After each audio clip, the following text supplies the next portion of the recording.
Bonsoir à tous, bienvenue dans cette édition. Merci de nous choisir pour vous informer. Dans un instant, le sommaire. Manque de concertation, situation socio-économique difficile, ce sont entre autres constats faits par le M5 RFP Malikoura sur la gestion de la transition malienne. C'était lors de sa présentation de vœux à la presse et vous en saurez plus dans cette édition. Le préfet du cercle de Kimparana, région de San, a instauré un couvre-feu depuis lundi dernier dans le cercle. Une disposition qui vise à protéger les personnes et leurs biens dans sa circonscription en proie à l'insécurité. Les détails, c'est dans cette édition. Tout en saluant la construction de la route de Koulikoro, les riverains et les usagers du chantier ne cachent pas leur calvaire. Ils se plaignent de la poussière dégagée par les travaux. Ils nous dévoilent dans cette édition leur calvaire. Et c'est tout pour le sommaire. Dans un instant, le développement. Bonsoir à tous. Merci de votre fidélité. Gouvernance du pays, M5 RFP Malikoura déplore le manque de concertation des autorités de la transition. En faveur de sa présentation de vœux de nouvel an à la presse ce mercredi 12 février, le comité stratégique du M5 RFP Malikoura a dressé un tableau sombre de la situation socio-économique et politique du pays. Selon le président du comité stratégique, l'année écoulée a été marquée par l'étouffement des voix discordantes, une insécurité grandissante et une crise économique qui plonge le pays dans une récession économique sans précédent. C'était en présence des membres du comité stratégique du M5 RFP Malikoura, du président de la Maison de la Presse et d'autres personnalités. Omar Koïta, Zakaria Omar Keïta pour les détails. Devant un parterre de journalistes et le président des 5 entités du M5 RFP Malikoura, le président du comité stratégique, Modibo Sidibé, a exposé le bilan de l'année 2024, marqué par une crise multiforme qui impacte fortement le développement socio-économique du pays. La brillante libération de Kidal et celle d'autres localités constituent assurément des acquis que nous avons salués avec fierté et enthousiasme. Malgré ce qui vient d'être dit, il y a lieu de relever la persistance et même dans certains cas la détérioration de la situation sécuritaire dont souffrent toujours les populations maliennes, que ce soit au nord, au centre, dans le Sahel occidental. Le Mali traverse une des plus graves crises de son histoire avec des conséquences socio-économiques majeures pour ses populations. Le constat de la cherté de la vie est une triste réalité. Le sucre, le riz, l'huile, les céréales, les matériaux de construction ont tous connu une augmentation notable. Des mesures nécessaires doivent être prises urgemment pour contenir cette hausse spectaculaire des produits de première nécessité. L'environnement des affaires et l'attractivité du pays se dégradent aussi. Cette dégradation se traduit par un harcèlement constant des entreprises et une immixtion dans les affaires judiciaires dont l'indépendance est une condition sine qua non pour attirer davantage d'investissements. S'agissant des grandes décisions prises par les autorités de la transition, le président du M5 RFP Malikoura a déploré le manque de concertation. Les incertitudes de 2024 persistent et certaines se mettent en inquiétude au regard des suites du retrait de la CEDEAO, de la situation économique et financière précaire, de la persistance de la crise de l'énergie, de l'absence de visibilité sur la suite de la transition et la situation humanitaire. Face à ce concept, le M5 RFP insiste sur le fait que nous pouvons et devons relever le défi de réussir la transition en cours, à la condition de rassembler les Maliens autour des fondamentaux du combat initial du M5 RFP qui ont suscité un immense espoir. Au-delà de la situation générale du pays, le M5 RFP Malikoura compte remobiliser ses militants pour préparer les échéances électorales. Poursuivre sa restructuration, développer les stratégies et actions, préparer les échéances électorales constitue donc un pan important de notre action en 2025 parce que le CS-M5 Malikoura se doit d'être prêt à assurer et à partager la responsabilité historique, celle d'ouvrir la voie à un futur conforme aux aspirations du peuple malien, le Malikoura, et cela avec tout ce qu'il veut. Le président du comité stratégique du M5 RFP Malikoura a réaffirmé son soutien et celui de son mouvement à la presse malienne qui traverse un moment très difficile.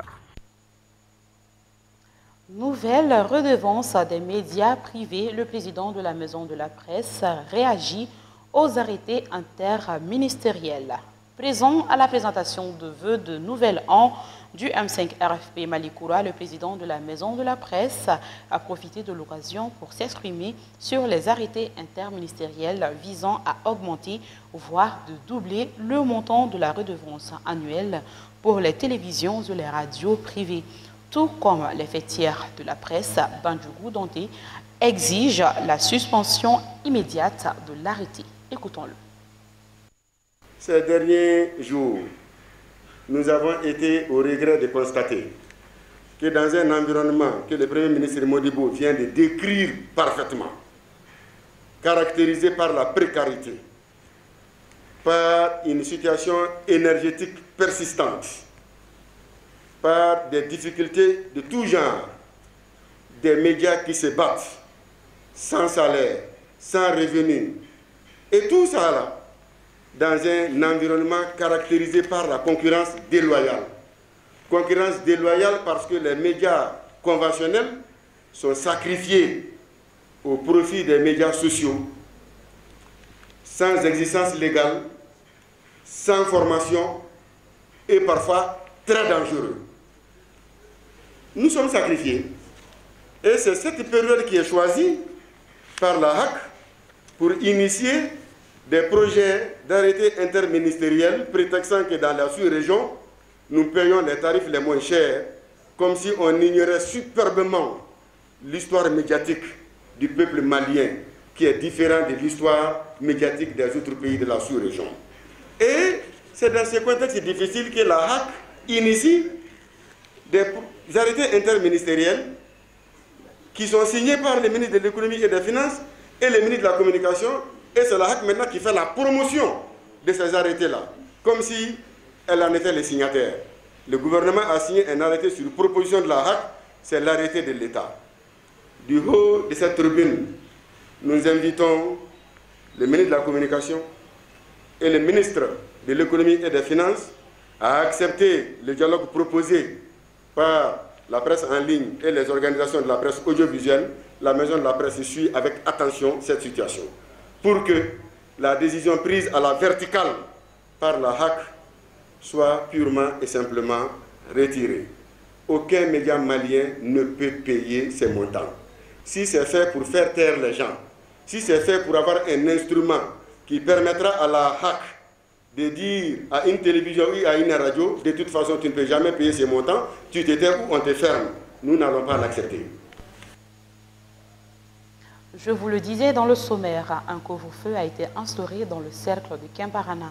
Dans sa stratégie de lutte contre l'insécurité grandissante dans le cercle de Kemparana, les autorités locales ont décidé d'instaurer cette semaine le couvre-feu dans le cercle. Cette décision du préfet de Kemparana vise à protéger la population de sa circonscription et leurs biens contre les terroristes. Le point, c'est avec Bakary M. Sidibé.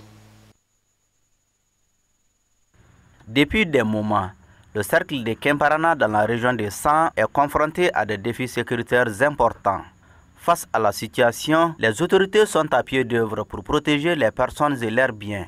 C'est ainsi que le préfet du cercle de Kemparana a informé la population du dit cercle de l'instauration d'un couvre-feu le lundi 10 février 2025 dernier de 23h à 6h du matin.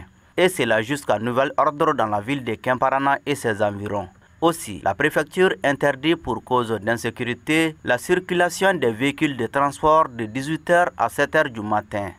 Pour les véhicules personnels, les tricycles et les engins à deux roues, la circulation est interdite de 22h à 7h du matin. Le préfet du cercle de Kemparana charge les éléments du détachement FAMA de Kemparana à l'application correcte de cette disposition et prévient que les contrevenants s'exposent à des sanctions. Pour rappel, la présence des groupes armés terroristes est signalée dans le cercle de Kemparana depuis des années et depuis plusieurs localités du cercle dont Kemparana même ont fait l'objet d'attaques terroristes. Autre information dans ce journal, école privée catholique, les enseignants du diocèse de San en arrêt de travail. Les enseignants des écoles privées catholiques du diocèse de Sens observent depuis lundi 10 février 2025 un arrêt de travail d'une semaine. Les enseignants grévistes réclament le salaire d'un mois de janvier. Il s'agit du mois de janvier. Selon les grévistes, la seule condition de la reprise des cours est le paiement intégral des salaires du mois de janvier 2025. En attendant, les élèves vont devoir attendre à la maison. Reconnaissance Bintou Sangaré, distinguée par le groupe Renouveau. Une délégation du groupe Renouveau, conduite par son administrateur général, Marakachi Daou, a honoré ce mercredi 12 février 2025 Bintou Sangaré, dite à Babintou, d'une attestation de reconnaissance pour son amour inconditionnel aux médias du groupe Renouveau. Cette distinction lui a été décernée en janvier dernier lors de la rentrée médiatique du groupe Renouveau. Le compte rendu, c'est avec Lassine Jakité.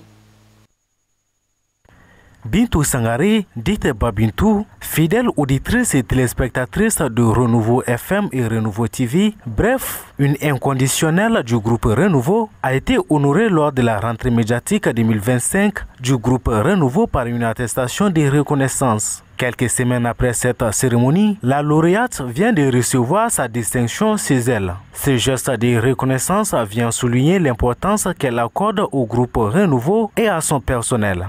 Elle est de ces téléspectateurs, de ces téléspectatrices, de ces auditeurs et auditrices qui, au-delà des appréciations par voie de téléphone, par d'autres moyens, se déplacent physiquement au moins une fois par mois pour venir nous dire bonjour à notre siège, pour venir s'enquérir de l'état de santé, on va dire, des différents présentateurs et présentatrices.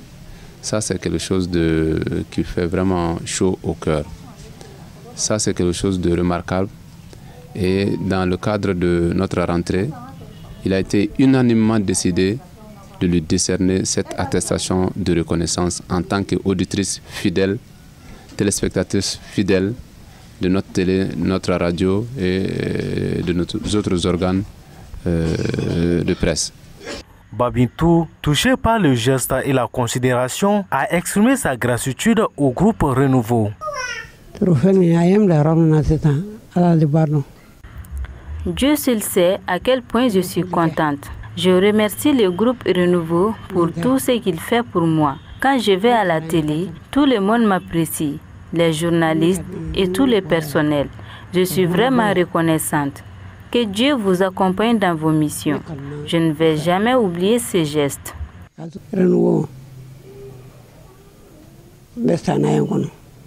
Le groupe Renouveau, en saluant l'attachement de Babintou Sangaré, témoigne de son engagement envers ceux qui soutiennent et travaillent à son rayonnement. Dans un autre registre, Bamako, la capitale malienne, est une ville en pleine croissance où l'urbanisation rapide, le développement du transport et l'augmentation du nombre de véhicules contribuent à une détérioration significative de la qualité de l'air. La poussière générée par la circulation des véhicules a des effets néfastes non seulement sur la santé publique mais aussi sur l'environnement. Oumusako et Mantala Ouattara ont fait le constat dans certains quartiers du district de Bamako, suivant leur reportage.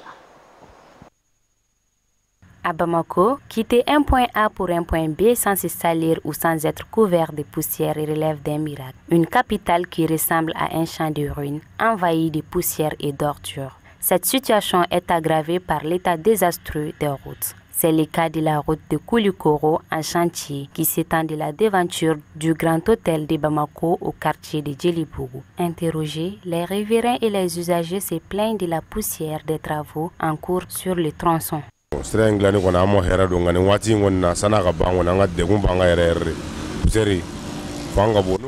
La construction de la route est une bonne chose, mais depuis le début des travaux, nous souffrons beaucoup à cause de la poussière. S'ils peuvent trouver des solutions à cela, ça sera bon pour nous.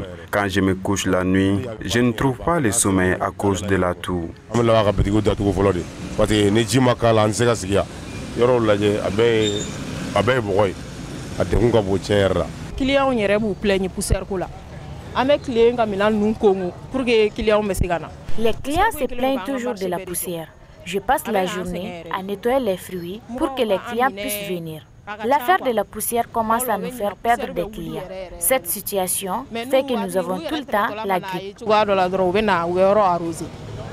À côté de ces commerçants se trouve la boutique de Modibo Diallo, vendeur de matelas. Ici, nous apercevons devant sa porte des matelas abîmés, tous couverts de poussière. Impossible d'attirer les clients.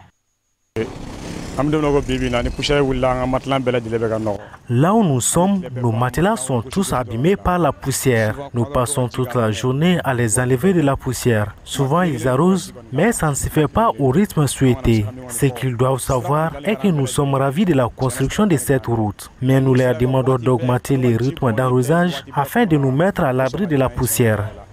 Outre les riverains, les usagers aussi souffrent. Famagan, conducteur de mototaxi, couvert de poussière de la jambe à la tête, nous explique son calvaire.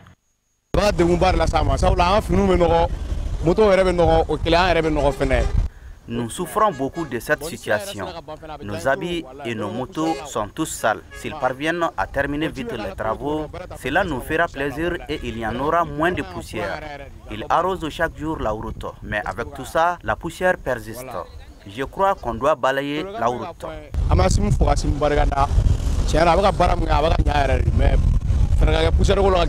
Plus grave, la situation n'est pas sans conséquence sur la santé publique. Ces particules peuvent affecter les organes externes.